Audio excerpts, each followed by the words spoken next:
Okay, cool. Yeah, I'm ready to take 2. All right. Well, I'm nervous. You're doing good. Thanks. I needed that. Yeah. Hey everybody, how's it going? Jake Adkins here with the Sheldon Inn and Adkins Family Vineyards. I'm here today with my guest, Charlie Zamora, local Elk Grove resident who does a lot of awesome stuff. So he's going to talk to us today about kind of some of the fun stuff that he's got going on, local entrepreneur, very influential person, and just all around good guy. So thanks for coming on the show today. Well, yeah, thanks for having me. I'm super excited to be here. It's one of my favorite spots in the whole world. That's the honest truth. And when you asked me, I was like, anytime I come here and hang out, I'm all about it. Yeah, awesome. All right, well, thanks for coming to the show. It's been a great episode. I'm just kidding. How did you become a golfer?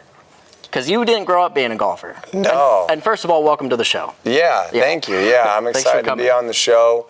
I think it's a really cool opportunity to be able to be here, like I was saying earlier, kind of when we were hanging out, that some people would say, because we have a history of our families having a history, that, you know, I'd be partial on saying that I like being here, but I'm a really honest person. I have a lot of integrity, and for me, what's been a real big key in business is being honest, right? Yeah. If I don't like something, I'll tell you. Sure. If I do like something, I'll let you know. It's my favorite restaurant, not just because you guys, but just because the atmosphere, the environment. It's one of the only places really in our city, and this is not putting down other places, it's just my personal experience, that makes you feel that you're not only in Elk Grove, but you're in a special place in Elk Grove. And I think that it's very meaningful. We did the reveal of my son's gender here. Yeah. I've had a lot of important dinners here for, you know, birthdays with my wife and different things, but just a great establishment. The winery is amazing. Thank you. The taste room. It's fun just to go there and just hang out, and then the restaurant's amazing. So it's fun, man. I think that, you know, being able to put some content out and show people how cool this is, in my perspective, is awesome. I always tell people, I don't feel self-important, but I do realize that for the years I've been in business in Elk Grove and the people that I work with, that sometimes my opinion matters. So I would love to give my opinion on whether it's what food tastes like or the business aspect. And I think there's a lot of personal growth that I'm still going through, but I'd love to tell up into the point I'm at right now of the crazy ride of my life. Yeah, and I love that. I think that's a really cool way to put it, up to this point. Because a lot of people, they will try to, everybody likes giving their opinions, but not all of them, I shouldn't say not all of them matter, but not all of them carry as much weight as if somebody that actually lived through these experiences and basing it off of experience and not just I heard this guy said this, and so I'm just kind of regurgitating what he said. And so I think that's really important that you say, hey, up to this point in my life, because trying to give advice on, you know, because things change, you learn new things. Oh, yeah. And if you think that you know everything, you know nothing. And so I think that's really cool that you said that. You asked me about golf, so I'll kind of touch a little bit on that. I do a lot of things, right? Yeah. So we can get into how all that worked and kind of the timelines, but specifically, do I see myself as a golfer? In the aspect that I do it recreationally and I enjoy it for leisure and for fun, totally, then I'm a golfer. Yeah. I mean, I would say that, you know, I don't know when this is coming out, but currently while we're filming, the Masters is going on. Yeah. I am someone that's been kind of keeping track of the tournaments now, and as I start to play, you have more of an appreciation for things. But really, I'd say there's 2 things that got me into golf. One, I couldn't really physically compete in anything that I was in my 20s anymore. Can't really just, you know, you can compete for a long time in Olympic weightlifting, powerlifting, and CrossFit, but different life circumstances take time away from you, and that's fine. But what's necessary to, how to say this? What's necessary to accomplish the things I want to accomplish, the time in my life does not exist anymore. Right. And to do it recreationally, it does, because I've done it competitively, didn't sound like fun. Right. And then also I can't, you know, when you're younger, I can't just strap on a football helmet and go play a pickup game of football in the park. It's not going to work. So golf was something that I kind of realized that regardless of age, multi-generational, it's something you do forever. Like my grandfather, I just booked it. He's in his like mid 80s. we're going to go play Pebble Beach together. Nice. And he might beat me. You know what I mean? Like, Totally possible. And I've played, with 2 of my buddies playing, and so we have 3, and then they're like, okay, yeah, this other guy's going to play over here. And he's this old guy, and, he hits the ball 150 off the tee. Yeah. And it's like, okay, we're going to beat this guy. And he kicks our butt. Well, it's 150 straight. 150 straight, yeah. You're not losing balls like we are. Man, I mean, like, I've been playing golf essentially my whole life, and I would have liked to, I played baseball in high school, so golf season was during the same time, so I chose baseball. But I honestly wish I would have stuck with golf, because that would have been I would have been a lot better. I wouldn't be as frustrated now when I play. Yeah, which is a big deal. I always blame it on the rental clubs, even though I own my clubs. And I lose, like, I'll buy a case of balls. It's marketing. That's my excuse I use now. I put the logo on the golf ball, and then that way if I shank it or lose it or whatever, it's marketing. It's a tax write-off. About it. Yeah, it's easy. Don't worry about it. I did it on purpose because I'm marketing those trees over there. Yeah, exactly. I'm marketing that house specifically. Yeah, ooh. Yeah, I brought I went to a bachelor party a few weekends ago, and we went golfing. We went up to place out in Truckee, Coyote Moon. Have you ever played there? I have not, but it was Taylor's, right? Yeah, Taylor Blackford. And his, that course was beautiful. It was kind of like Apple Mountain mixed with Edgewood a little bit, like has some aspects of that. It was a beautiful course. And, Coyote Moon, they're not joking. An actual coyote followed us for 4 holes. There you go. It was after my Doritos. I had some Doritos because I'm a healthy eater and needed the protein, if there's any protein in Doritos. They're flammable. Are they really? I think so. Maybe that's Cheetos. It's probably the same stuff. Yeah. Probably different shape. Different shape. It's probably the shape that's the flammable part. But and I brought 2 packs of balls, and everybody made fun of me. I'm like, you don't understand.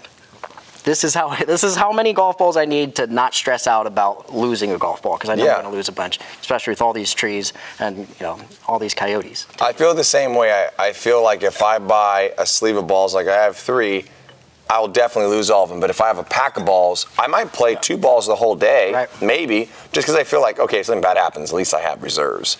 Do you have a record? Because I hold a couple course records on the amount of balls that one person has lost in a round. What is your record? I don't have a particular record, but I have more than twice had a situation where I had to stop playing. Okay. Because I didn't have any more. And I went with a lot. Yeah, okay. Yeah. You want to hear my record? Sure. It's pretty impressive. This is in Hawaii? I've matched my record several times. It's hard to say exactly where this was. Actually, my record, Rancho Murrieta Golf Course. Okay, north or south? North. Okay. 23 golf balls. 23? 23 golf balls. Nice. But I was playing crappy the whole time, believe it or not. And really? Yeah. And so 23 times 3 is what? 20, 40, 60. Yeah, it's you do the math. I've been doing math all day. So essentially, if it's 1 in, 2 out hitting 3, just off the balls lost, you already scored par, pretty much. Mm-hmm. Mm-hmm. That's intense. Yeah. So that's why I bring 2 cases of balls with me, and nobody should judge me for that, because it helps me play better. Probably I only had 23 balls to begin with, which people would probably think that's plenty, but it wasn't. Well, I think, at the end of the day, I tell people too, I said there was 2 things that got me into golf. One was I couldn't compete in anything else, really. Mm-hmm. And it was kind of like a leisurely thing where I found myself out there playing. And the second one was, it's kind of, I guess, X is the first one, is that the aspect of being able to do something physically active where you can keep a score and maybe compete hole for hole. Overall score, sometimes I don't like doing that because I'm still a high index, but if we're playing, skins or you're playing hole for hole, there are some holes I could win just because I might just blow up on one, but it was the opportunity to still have a game to play, right? And still have something to do. And so I think that when you're looking at these overall experiences, Joel Hull, one of my buddies, was just talking about golf and watching golf and golf. And one day I was just like, dude, let's go out. I'll beat you. Yeah. Like, I've been good at every sport I've ever played. Decently good. I don't want to sound arrogant, but I'm athletically gifted. I can participate and do well. Go out and play golf. It is not the case. Like, everything that made me a great athlete in other sports negatively works against me in golf, right? You can't, like, outwork golf. You can't hit golf. I mean, you hit the ball, but the harder you hit, it doesn't make anything. Football, you blast someone, they're down. Like, and it feels, it's not like, oh, I messed up, now I gotta, like, you know, I've grown up playing basketball too. If I make a mistake, well, then I can recover right away. You know, I missed a shot, I'll go back and play defense and you know, get the ball back or whatever. You know, it's a fast-paced thing. With golf, it's very frustrating because sometimes you'll hit a bad shot, and then you got to wait for these other golfers in your group to play. And then you go, and then you may hit another bad shot, in my case. And you may not. I've only played one round where I did not hit at least one good golf shot. Because it's the one shot that really brings you back. Oh, totally. You can play a horrible round, and then if you have one good shot, one good putt, one good drive, then, okay, I like this sport. And it's like, you know it's in you. And I think that's what everyone's trying to do is like, the good shot's in you, how do you get it to surface out? And so for me, you know, that led to starting a podcast in golf. You know, one of my gifts, I believe, is communicating and connecting.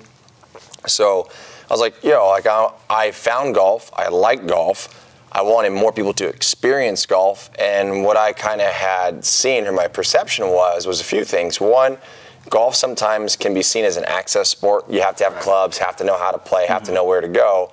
So I want to break down those walls. And then two, I want people to realize that golf isn't as expensive as they think. Like, you can go to Emerald Lakes, a local municipal golf course here, and you can ask them to rent a putter, and they'll probably give you a ball or two, and you could putt for hours. That's still golf. Just because you're not playing 9 or 18 doesn't mean you're golfing. You could still have a putting challenge or have some fun. So the podcast basically provided me an opportunity then to be more involved with golf, and that's why I did that. So XIX is a headwear brand, because I figured everyone in golf wears a hat.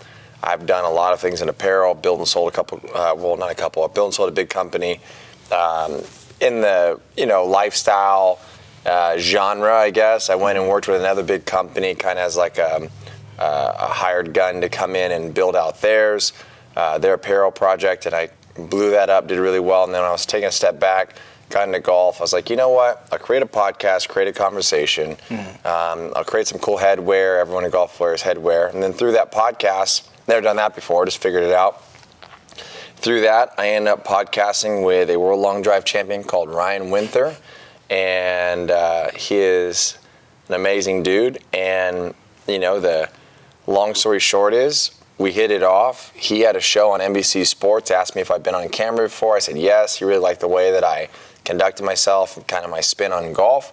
I ended up becoming a part of the show, the Driven Golf Show, in season 4. We crushed it, knocked it out of the park. It's now season 5. We're filming for that. And from joining the show, I just came in as kind of like a co-host to now I'm helping produce the show. So basically I produce television now, co-producer, and I'm a co-host on the show. I help with a lot of the places and businesses that we work with. And and a lot of people see me playing really cool, amazing courses, and they just assume that I'm good at golf, and I'm not. So that was the whole premise of being on the show, So my quote unquote being a fitness celebrity, if you would, I guess. I train professional athletes. I've done a lot of things in the industry. Fitness has really been the key for me of getting me everywhere I wanted to go. I just knew that was going to be kind of like my main avenue. So, the podcast allowed me to get into TV, and TV's been amazing. But the business that I've had for the last 10 years that I run every single day, and I'm most proud of, is my gym. And it's really, it's very fulfilling, and I really love it. We've been here in Elk Grove doing business. I opened the business when I was, I think, 21 or 22 years old. I quit school. I walked out of college one day, and I was just like, screw this. Like, I was already kind of like started my own business, and I just realized, I don't know, maybe it's my mind. I have a little bit of entrepreneur spirit. Every minute I was in class, I was thinking about how much money I was losing doing something I would love to do. And when I saw that, I realized that I was going to school for all the wrong reasons. I was going to school because my wife had said, if you don't finish school, I'm not going to marry you. Or my grandparents. Well, that's not necessarily the wrong reason. I mean, my grandparents, and I love them to death. And hopefully if they see this, they get to hear this side of the story too. Yeah. My grandfather came here from the Philippines, right? And Misha's father, and my father came here from the Philippines as well. But my grandfather was able to amount to the success that he has now, which is very successful because of education. Well, generationally, you see my father and then my father's father, which is my grandfather, they want the best for you. Yeah. Well, if they only think the way that you can make it is by going to school, getting this particular job and doing that, when they want something for you, you have to meet people where they're at. So he wanted that for me. He wanted education for me because he, out of love for me, he wanted me to be secure. But he didn't really account for the fact that, and I love my grandfather, Ernie, but I'm a lot like my grandfather, Chuck, who is like twice made millionaire, built and sold companies, like basically pioneered out the television auction, lost everything there, rebuilt the insurance agency, and he's just I wouldn't say a salesman, he's a people person, but he's an entrepreneur, and I have a lot of those same tendencies. Yeah. And I think when you know what you want to do, you just step and lean into it. Right. And I was talking to someone just today, and they said, I hope this particular deal or whatever works out for you.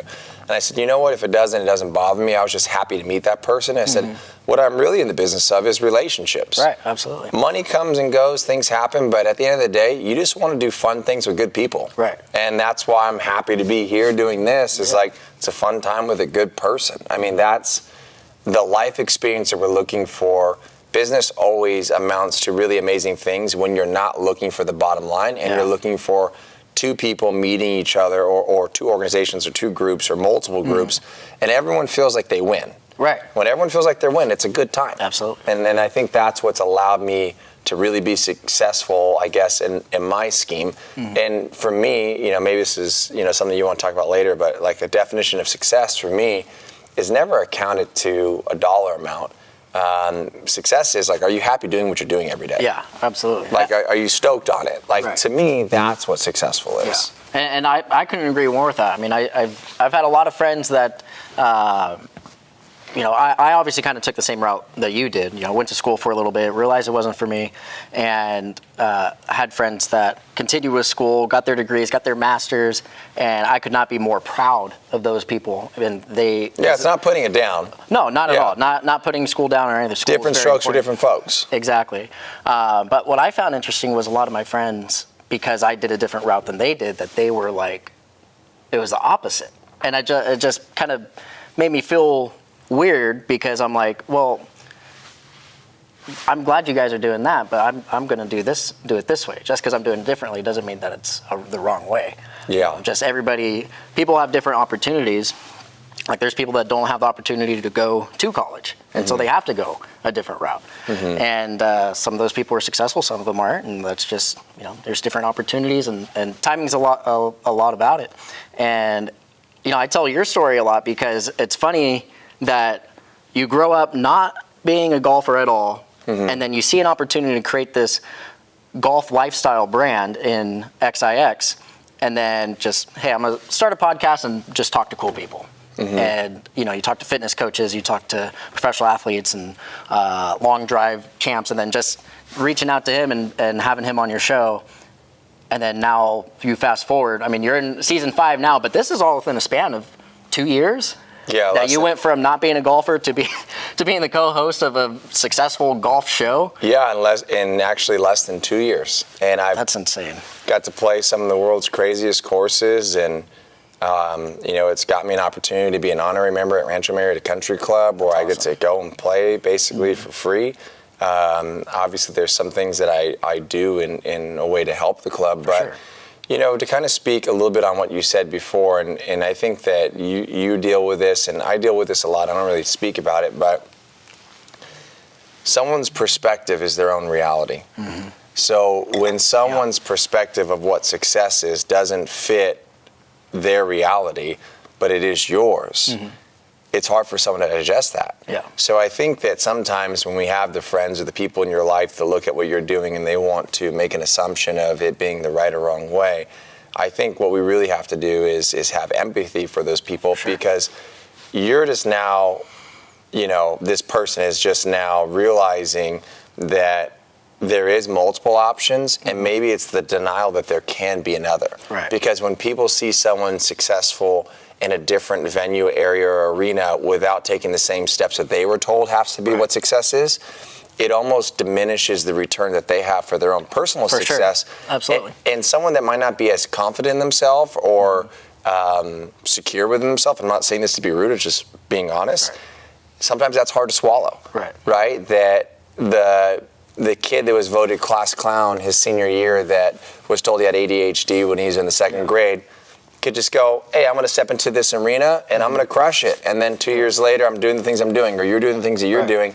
And I think that when you look at it, I don't think that anyone should ever put down anyone's path. But all of those things lead towards success. Success, what no one sees is like this giant pillar that's been built. And then when you quote unquote obtain it, or you feel like you're doing the right thing, you're on top, but you're always still climbing. But underneath that is, call this person, they didn't call me back. Try to do this thing, it didn't work. Didn't have a night of sleep for 3 weeks. All those things build you in there. But I think when you see hurdles in life and you take them as something that's going to set you back and not see it as like an exciting challenge, it's perspective. And I tell people, have a positive perspective. And like when you see other people and they're being successful, great. Like I have a buddy of mine. Sorry, this is something I'm talking about. I have a buddy of mine who makes an absorbent amount of money, like crazy. And the dude's younger than me. And he kills it. And he is a great friend. You'd actually never know that he has as much money as he does unless you just looked at his car or something. But everyone would chalk this person up on face value, probably if they saw him, where he lived and things he does. It's like, oh, that guy's probably that guy. They want to like project that there's no way this could be a solid dude. Really great friend of mine, solid dude, would show up to any party, drink any beer, hang out. But you know what? Just extremely driven, great work ethic, and he doesn't really care about the money. He's just really good at what he does. And when I start seeing more of these people that are confident in themselves and those abilities, you go to realize too, it's just like whatever label someone wants to put on someone, it's exactly that. It's a label, and that perspective is that of the person giving it. You should never be identified as who you are by what someone says you are. It should be how you feel about you. Right? Yeah. I don't know. Sorry, I got kind of deep. No, I think it's great. It's a very important thing. Absolutely. I agree with you completely. I mean, a lot of people, they overlook what they actually want because they're so worried about what everybody else is wanting them to be. That could be parents, or friends, or have. I mean, I have several friends that they went a certain route because that's what their parents wanted them to do. And then they get to a point where they're like, well, I actually don't like this. And then they transition to something else that, hey, and maybe it doesn't pay as much. Maybe the benefits aren't as good, but they transition into something, but their happiness, they're so much more happy as a person. And it's like, well, this is what I should have been doing all along. And it's just funny to see, not funny, it's awesome to see that transition of, I don't care what these people are going to say anymore. I need to do what makes me happy. And I think that's something that is undervalued, and especially when we're in an abundance of opportunity.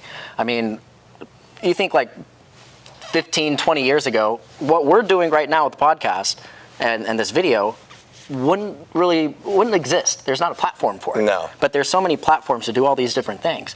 Even if you have your main job and then you want to do a side project thing, you can go, oh, I'm okay at like graphic design or whatever. Well, I'll go on Fiverr or these websites that people can hire you. Hey, I need a logo made. Sure, no problem. No problem. You go.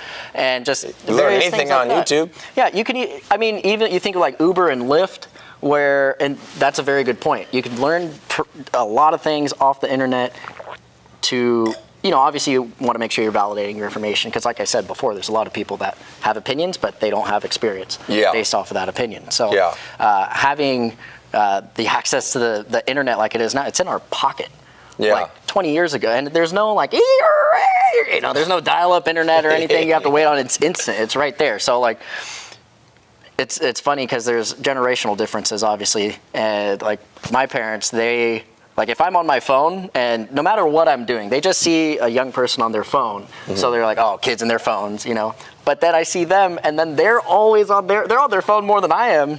Yeah. And it's like, kids and their phones, you know? Well, and it's funny too, people would say, hey, you know, there's a big disconnect now with people, you know, at the dinner table or here or there. And me and Misha do a good job with, especially with the little guy, to put the phones away. But you see people maybe on the bus, and they're riding on the way to the bus to go to work or whatever, like the social construct is. What it used to be, the newspaper, you still had something in front of you. It's just technology changed and things kind of take different turns, right? And I think the greatest and worst thing in the world that could ever happen is that this right here now does everything. Right. Because when it does everything, you don't know if I'm scrolling Instagram, you don't know if I'm sending an email, you don't know if I'm texting someone, you don't know if I'm getting some form of alert from my home. All of those things could be something that I probably need to take action on. Right. But because that the perception is a negative thing that you're sitting I'm not on your paying phone. attention anymore. Right. Yeah. And I don't know. I also, for the longest time, I really love watches. I'm not wearing one now. Maybe it's subconscious, but there's a really cool company named Shinola that I have. I really enjoy their watches, and I had to switch to more of the, old school, because when I have my iWatch, I love it for fitness stuff. Right. But I realized I would just check it for my heart rate, or check it for a text message, or I do this. Yeah. Well, a lot of times I was in meetings and I was going like this, like if I got an alert. Well, like this is just out of habit. This is probably like the international sign of like, you're taking too much time, and I'd be doing it and not realizing. Are we wasting your time, Charlie? Got somewhere to be? And depending on who your group is generationally, like if it's us, we're like, yo, what's going on? Like, oh, dude, I was checking. I got a message. Or we probably wouldn't even notice it. Because we do the same thing. We're all used the to time. It. But you put a different group in front of it, and it's just like, this guy's an a-hole. Right. And so I think those little social norms are things that kind of change. Yeah. All right, we got some food coming. This is my favorite. I know this is the first episode, but this is already my favorite part of the episode. It's where we get food. And this is, yes. I love being fed. Thank you, Nick. Thanks, Nick. So we're going to try out some of the food that we're going to have for our upstairs lounge, which we're calling the Velvet Martini. And kind of the name behind that, my dad loves martinis, and these seats are velvet. It's not rocket science for how he came up with the name. It's a great name. Thank you. I mean, it's a modern retro vibe that we have up here. So kind of, martini in the Y-shaped martini glass. I think just you think of the Rat Pack. You think of. I thought of your dad. Yeah. Yeah. No, Jeffrey's a badass and loves mafia and gangster movies. Yeah. But like when I put it all together, I'm like, oh, cool. Like we have a speakeasy now, right? In Elk Grove. Yeah. Right. Exactly. And that's kind of the feel that you get up here is, it's a speakeasy type place. We don't have a whole lot of marketing out for it, and we don't plan on having a whole lot of marketing out for it. It's just, hey, you know about it. Yeah. And we're really excited for what we're doing up here. So the menu is going to be a little bit different than what we typically would do downstairs in our restaurant, the Sheldon Inn, where it's a lot more fine dining, really good steaks. You want, sit-down dinner, a great sit-down dinner with your family, and do a date night or something like that. Yeah. Celebrate anniversary, best place to do it.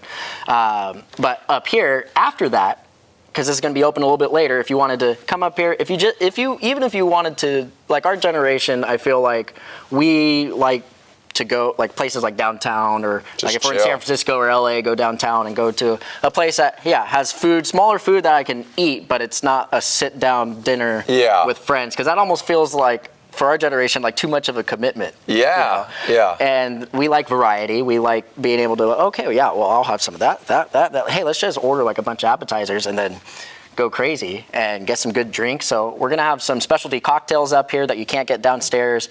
The food menu is going to be a little bit different out here. We're going to have some dinner options if somebody's really hungry, but the majority is going to be some things like this. And I think we have one other thing, or two other things, it looks like, coming in. So we got these look like some garlic fries with some Parmesan on them and some pork. And then we got... You got two more things. Two more, all right. Wow. And then we got some fried chicken sliders. This is my Aunt Betty's famous fried chicken. And then we condensed it onto as a slider. And then we got some shrimp and some sauce. Okay. And the bird, oh my gosh. Okay. Wow. And this is good too. I'm gonna let everyone on camera know I am not sick. okay? But I went to Mexico to go film at Quivira Golf Club, Pueblo Bonito, Pacifica is how you say it. Which that looked beautiful. I mean, that had to have been one of the nicest golf courses I've ever seen in my life. It's a top 100 course, and what was cool is we worked, we did an episode of the show there for season 5. We got to stay in their presidential suite. Apparently the Kardashians stayed there. Like, it was pretty nuts. Down there, isn't it El Presidente? Yeah, El Presidente. Yeah, it was cool. So we got to play, but I'm gonna give you a little insight.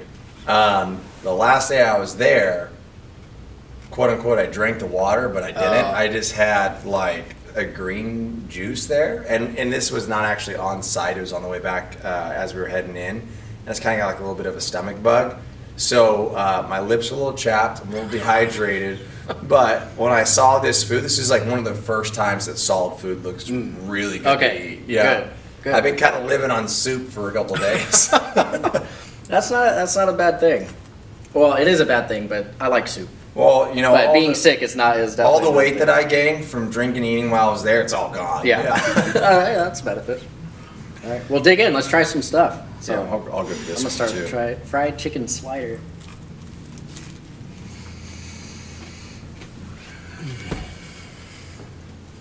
All right, we may have to end the show because I'm gonna not talk the rest of the time. This is really good. Might have to call the show "Eating with Your Mouth Open." No, this is good. This is good. So the debate was Chick-fil-A or Popeyes, and I think that Velvet Martini's now in the mix. Velvet Martini's definitely got to be in the mix because this is amazing. I mean, this chicken. This is actually my great Aunt Betty's recipe. Mm-hmm. Unfortunately, my great Aunt Betty passed away a few weeks ago. Sorry about that. That's okay. She, knew God. She was a great lady, and this is kind of part of her legacy. I mean, she loved cooking for people and loved cooking good food for people, and she cooks some really good food. And this is one of her really specialties, which is fried chicken. She's from South Carolina, so it's good. Mm-hmm. It's not somebody from the Bay Area making fried chicken. This is southern fried chicken. Now this is really good, and also having some of the wine. One of the things that I've loved about this restaurant, and specifically love with spending time, you got to fly in the Velvet Martini Room. Even the fly knows it's good. I've spent some time with you, and like I said, we've kind of have grown up and know each other, and you've done some different things for work. And personally, I don't know if I've ever told you this in person, but how you've taken to the wine business, basically the business of people, spending time building relationships, like I was talking about earlier. The wine's amazing, the tasting room is amazing, but like how you put all of it together and you bringing this new era of presentation and multi-platform presentation is amazing. I think it's the biggest compliment to everything that your guys' businesses have going on. And I think it's really, really cool. And I think that, I'm a wine club member. I think people think that they have to go to Napa to get the best wine. And like I said, maybe I'm partial, maybe I'm not, but I feel like you guys have all the offerings that match all of that. And not only are we proud to do that, you guys are, a part of our show and the things that we do. And a lot of your wines have won awards, right? Yeah, absolutely. And I appreciate you saying all that. That really means a lot. Mm-hmm.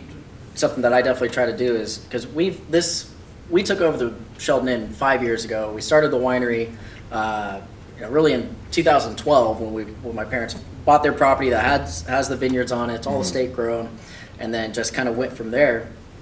And the restaurant's been a restaurant the last 31, almost 32 years now. Mm-hmm. And we took over 5 years ago. It was a great restaurant before. Doug and Barb Silva were the previous owners, and I've been eating here my entire life. And the food was always amazing. Doug's an incredible chef. But when he was ready to kind of move on from the restaurant and just go teach his craft, which he's one of the head culinary teacher over at ARC, and just absolutely loves it. and we're very happy for him. And he likes the changes that we've made. You know, he's come back and kind of seen what we're doing, and he's a big fan, and we're a big fan of him and Barb and the whole Silva family.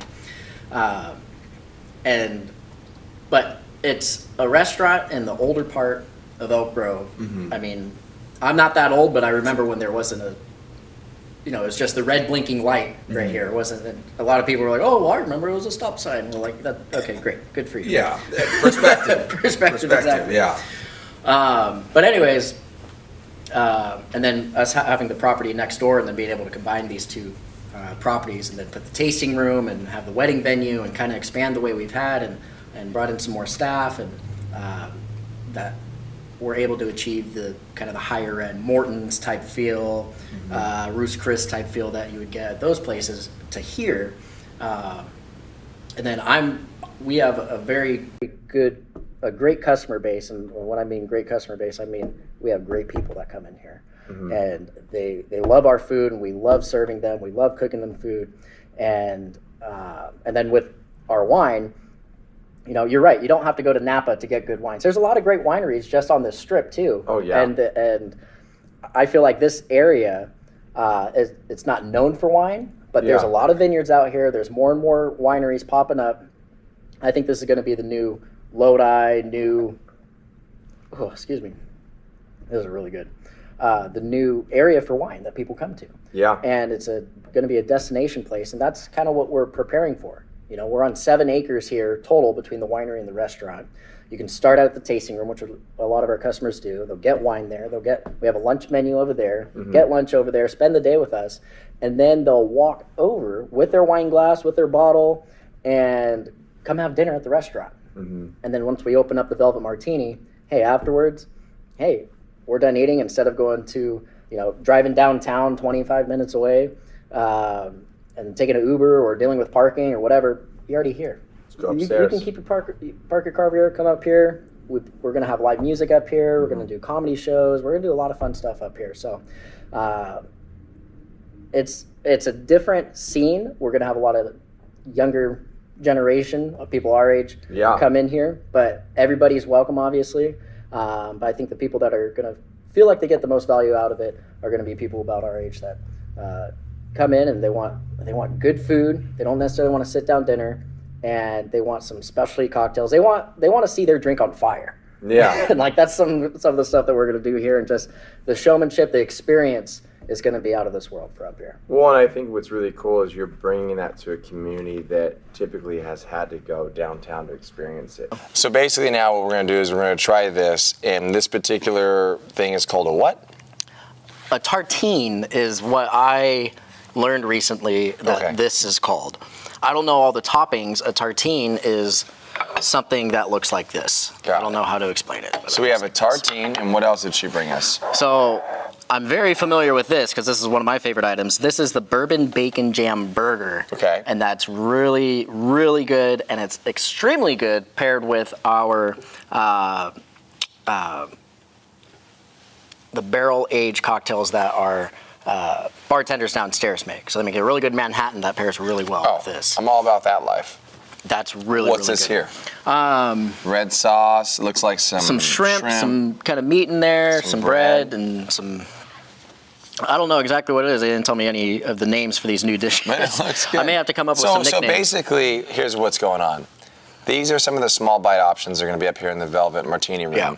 And we're basically pre-sampling them. Yeah. And we have there's a lot of other options that we're going to put on here, but obviously we can't eat all of them. Yeah.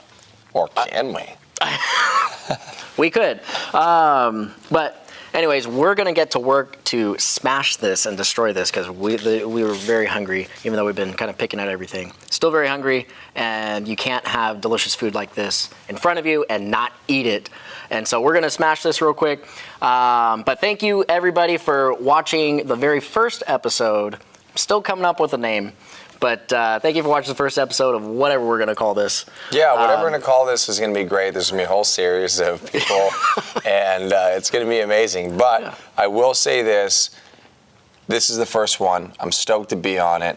And what's really cool is you're going to be able to have so many great conversations with so many amazing people, and it's going to be cool to see where this takes you, right? Yeah. Next thing you know, you're going to have your own culinary show. Or be the co-host of a golf show. Could happen. Hey, shoot your shot. Yeah, exactly. So, all right, thanks for being on, Thanks, Charlie. man. Appreciate it. Great seeing you. Yeah. And let's not talk the rest of the time, and we're just going to eat. Okay, So, deal. All right, thank you, everybody.